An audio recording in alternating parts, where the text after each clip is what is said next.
इस क्वेश्चन में फिगर दिया है ए ओ बी और सी ओ डी, दो सरल लाइन है।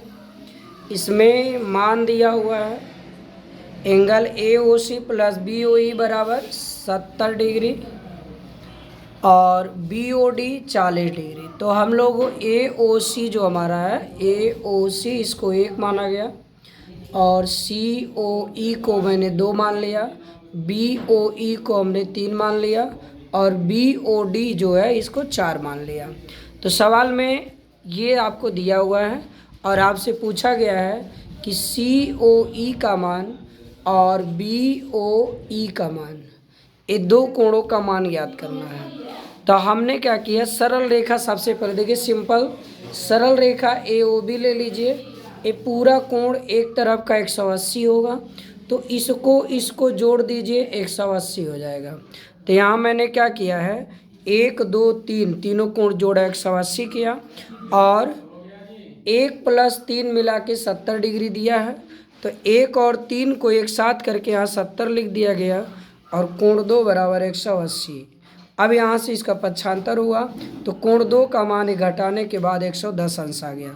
और कोण 2 का नाम जरा हम लोग देखते हैं, सी ओ ई, ये कोण 2 का नाम है। तो कोण 2 सी ओ ई है, तो इसलिए मैंने यहाँ सी ओ ई लिख दिया। सी ओ ई का मान 110। एक चीज़ ये निकालना था। दूसरा आपको निकालना है कि बी ओ ई का मान क्या होगा, बी ओ ई का मान। तो बी ओ ई माने 3 निकालना है, तो 3 चाहिए, 2 हम लोग निकाल ही लिए, 4 का मान 40 दिया ही है। अब कौन सा, अब ये वाली सरल रेखा लेंगे, इसका नाम है सी ओ डी, ये सी ओ डी है। तो सी ओ डी मिला के सरल रेखा 180, एक तरफ का कोण। तो सी ओ डी में आप देखेंगे, सी ओ डी आपका जो ये फिगर दिख रहा है सी ओ डी, तो यहाँ से यहाँ तक पूरा, तो इसमें ये कोण 2 और एक 3 एक 4 आ रहा है। इन्हीं कोणों को जोड़ के 180 लिख देना है। 2 + 3 + 4 बराबर 180।